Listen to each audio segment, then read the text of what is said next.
Good evening, students. You are watching class 7 science chapter number 1 nutrition in plant part 16. Dear student, in the last video we discussed keyword of this chapter. In this video we will discuss the summary of this chapter. So let's start. In this chapter I have learned that living organism may follow either autotrophic and heterotrophic mode of nutrition. Dear students, we know very well based on the mode of obtaining food, organism are classified into two category, that is autotrophic category and heterotrophic category. Now, green plants are autotrophs and can prepare their food by the photosynthesis.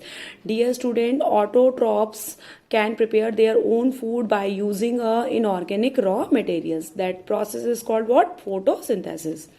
Now, carbon dioxide, water, sunlight and chlorophyll are required for photosynthesis. Dear students, we know very well what are the requirements for the photosynthesis, that is carbon dioxide, water, sunlight and chlorophyll. Now come to the next. Heterotrophic plants depend on other organisms for their nutrients. Dear students, heterotrophs depend on the autotrophs for the food. Now come to the next. Parasitic plants derive their nutrients from living host plant. Dear students, parasitic plants are those plants that lives and feed on the other living organism. Saprotrophic plants obtain nutrients from the dead and decaying plant and animal matter. Dear students, if we are talking about to the saprotrophic plants, means to say they obtain nutrients from the dead and decaying organic material. In insectivorous plants usually grow in nitrogen deficient soil and get nitrogen they need from insects that they trap and digest. We know, dear students, insectivorous plants eating insect and filling nitrogen requirement. In some symbiotic relation, one or both organism might benefit. Dear students, we know also what are the relation of symbiotic relationship is called symbiosis, the relationship in which the two or organism may mutual benefits from each other. So that relationship is, that association is called what? Symbiosis. Now B part, I can do the following. Now we are able to differentiate between autotrophic and heterotrophic mode of nutrition.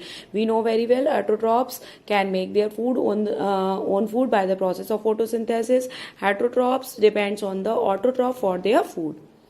Describe the process of photosynthesis. Dear students, we know very well the process by which green plants synthesize their food using carbon dioxide, water and chlorophyll and material in the presence of sunlight.